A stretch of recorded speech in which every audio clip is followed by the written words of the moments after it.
मेरा नाम पुनीत सिंह है। मैं यहाँ पे ओल्ड राजेंद्र नगर में रहता हूँ और यूपीएससी की कोचिंग कर रहा हूँ।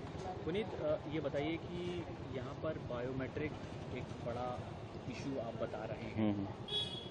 क्या इशू है? ये एक्चुअली इशू ये है कि यहाँ पे मोस्ट ऑफ द जितनी भी बिल्डिंग्स हैं, जैसे मैं अगर किसी बिल्डिंग में रह रहा हूँ तो उसकी पूरी बिल्डिंग की एंट्री और एग्जिट जो है वो बायोमेट्रिक से कंट्रोल होती है।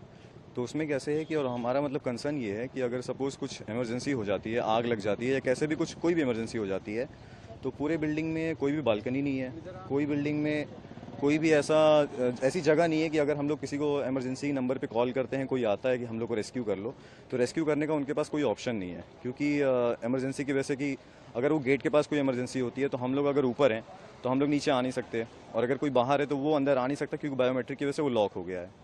तो मेरा ये मतलब कंसर्न था कि अगर कोई किसी बिल्डिंग में कोई बालकनी नहीं है, कोई एग्जिट नहीं है और एंट्री एग्जिट एक बायोमेट्रिक से कंट्रोल होता है, तो अगर वो बायोमेट्रिक ख़राब हो जाता है तो हमारी लाइफ का या फिर हमारी किसी चीज़ का रिस्पॉन्सिबल कौन होगा? तो वो तो हम लोग सीधा बोल सकते हैं कि जो रेस्क्यू टीम करने आ रही है कि उसने ठीक से काम नहीं किया, बट वो तो ये देखेगी ना कि अगर किसी बिल्डिंग में आए कि हम इसमें जाके बचा कैसे सकते हैं। तो अगर ना बालकनी है ना कुछ है तो उनके पास यही है कि फिर दीवार तोड़ो। तो दीवार तोड़ने में तो फिर जहाँ तक हम लोगों ने इसमें अभी न्यूज़ में सुना कि इसमें 2 या 3 मिनट की वजह से बच्चों की डेथ हो गई। तो दीवार तोड़ने में फिर किसी को रेस्क्यू करके निकालने में तो फिर ये तो मतलब डेथ्स ही हो सकती हैं। तो वही है कि बायोमेट्रिक ऐसा बोलते हैं कि उसके बहुत सारे प्लस पॉइंट्स हैं कि अगर कि आप सेफ़ रहेगा कि उसके अलावा कोई एंट्री नहीं कर सकता, तो उसके फ़ायदे के साथ साथ इतने ज़्यादा नुकसान हैं कि जो कि कभी भी हो सकता है।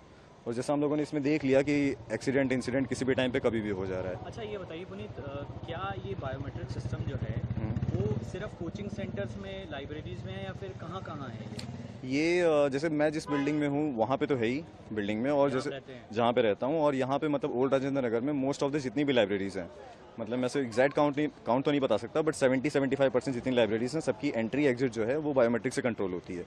और लाइब्रेरी सारी की सारी बेसमेंट में है। तो अब यहाँ पे बच्चों का ये इशू है कि ये जो बेसमेंट की वजह से हो गया है, तो बच्चे लाइब्रेरी में कैसे जाएं कि पीजीज वगैरह, रूम्स वगैरह में भी ऐसा होता है? रूम्स में इन द सेंस कि फ्लोर पे है, जैसे पूरी बिल्डिंग की एक ही एंट्री एक ही एग्जिट है वहाँ पे है। तो अगर फ्लोर 4 हैं तो एंट्री एग्जिट एक ही हो गया। बट कुछ बिल्डिंग्स हैं जिसमें बालकनी है तो उसमें सेफ है कि चलो अगर कुछ हो गया तो बच्चे बालकनी में आ गए या रेस्क्यू हो गया। बट जिस बिल्डिंग में बालकनी नहीं है, कोई भी एग्जिट नहीं है, कोई एंट्री नहीं है, तो उनका फिर क्या?